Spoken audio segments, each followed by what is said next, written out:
Okay, yes, you read that title correctly. This is probably the weirdest and most non sequitur video I will ever publish on this channel, but I was just too damn excited and I had to share the story.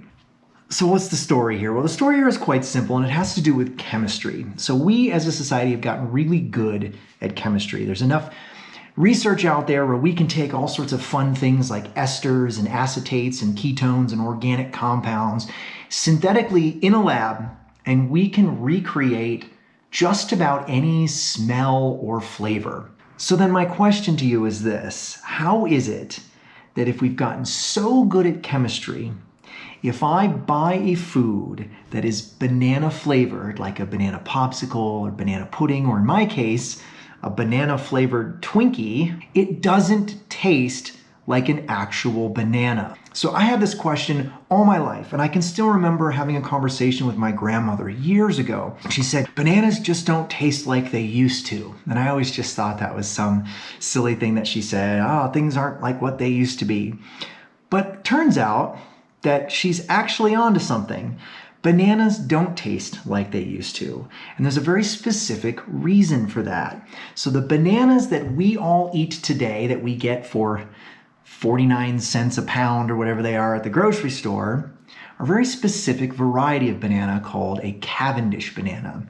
And this banana was not always the banana that we would buy at the store. So this has been the common supermarket banana since about the 1960s. Before the 1960s, the standard banana that was sold worldwide was a banana called the Gros Michel banana, which is French for Fat Mike or Big Mike. And so oftentimes this type of banana was just called the Big Mike banana. The problem is, sometime around the 50s, a naturally occurring fungus started attacking banana trees, and the Gros Michel banana trees suffered from what was called Panama disease as a result of this fungus. And there was no way to stop this fungus. Any sort of natural fungicides didn't work. And so what a bunch of researchers figured out was that the Cavendish banana was more resistant to this fungus, and therefore it replaced the Gros Michel as the standard day banana. Now, with all that said, there is a story that exists out there, and I will admit to you that it is apocryphal. So it is not actually a true story, but there is a grain of truth to it. And that story is that banana flavoring, so things that are flavored like this Twinkie or a popsicle or pudding that have that banana flavor, that very strong, pungent banana flavor, it's because that chemical that was synthesized to create that flavor was based on the flavor of the Gros Michel banana back in the 50s and not the Cavendish banana of today. So when you're eating that banana flavored pudding or popsicle, you're actually getting a sense of what bananas used to taste like in the 50s. Now, if you do some research into this, you will find that that's actually not true. It's sort of a made-up story. But why I say there's a grain of truth to it is because what made the Gros Michel banana so much more flavorful was that it had a higher concentration of what are called isoamyl acetates. And so this is what really gives it that poppy flavor. It's a type of ester. So this is getting into organic chemistry, which is not my type of science. And so it is true that the chemical, the artificial flavor of banana also has a higher concentration of that ester. So while not exactly the same, it's not that that chemical was designed off of the Gros Michel, it's just that they happen to boost this particular chemical to sort of give it a more boosted flavor. So I've always thought to myself over the years, wouldn't it be so cool if we could somehow hop in that time machine, go back to the 1950s, pluck one of these Gros Michel Big Mike bananas off a tree and just experience that flavor? Of course you can't, because they're all extinct, right? Wrong. Gros Michel bananas still exist in the world. They're just really hard to find. So there are a very small select number of growers out there that are still growing these bananas in very special orchards that are quarantined off to keep them protected from this dangerous fungus. You just gotta find them.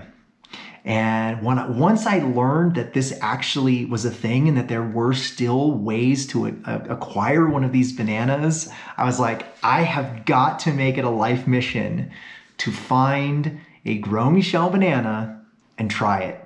And so when I did my searching, I found that there's a few places mentioned online, possibly in Central American countries like Panama. But the thing that really caught my attention was I saw references to Gros Michel bananas being sold by a single organization in Hawaii. And a few weeks ago, I was in Hawaii for vacation. And so part of that trip, I told my partner, I was like, I want to track down this organic farmer and find a banana. I know it's like the weirdest thing, but I was like, I don't care if it means I got to drive around the whole island. And so we spent our entire vacation on the big island of Hawaii. And we went to so many farmers markets, so many little side stands, fruit stands. And I searched far and wide for one of these bananas and I could not find one. I would ask about it and the people in the farmers markets are like, what are you talking about? We have plantains, we have these bananas, we have these other weird bananas that I'd never heard of. They had multiple different species of bananas, but nobody had the Big Mike. And I came to find out later that the one place that does sell them in Hawaii is on Oahu, way up north on the island, and we never did any traveling on Oahu. So I sort of gave up on it. I did think about, well, maybe I can at least contact this particular farm and see if they could ship me some of their bananas back to Arizona.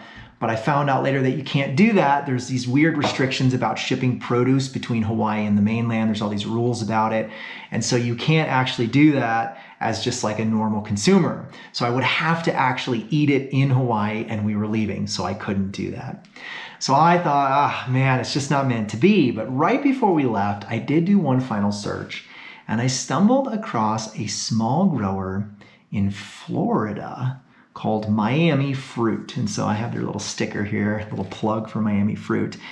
And what I found is that they do also grow Gros Michel bananas on their plot of land.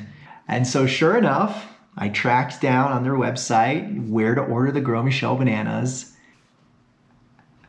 And I have a single Gros Michel banana. Now it is not ripe yet, so I can't try it yet, but I want you all to understand, this is a $35 banana. A single banana cost me $17, and then it was another $18 to have it shipped overnight to my house. So, in my hand right now, I am holding a little piece of history. A seemingly extinct piece of botany. This banana, a Gros Michel banana, taken out of the archive of our history, that I'm very excited to try once it ripens and see just what it tastes like. This is something I've been wondering for decades, just thinking that it was impossible to get one of these. And here we are. If you're interested in trying this for yourself, Miami Fruit out of Florida does sell them. They are not cheap and it takes a really long time to get it. There's a waiting list. So when you order it, I ordered mine over a month ago and it took over a month to get here. So just know that it's a patient process, but hopefully it's worth it. That's my banana story. I hope you enjoyed it. I am certainly looking forward to trying this banana and taking a little bite out of our history. Take care, everyone. I'll see you in the next video. Bye. Let's say this Twinkie represents the normal amount of psychokinetic energy in New York City. Oh, Twinkies are just so disgusting.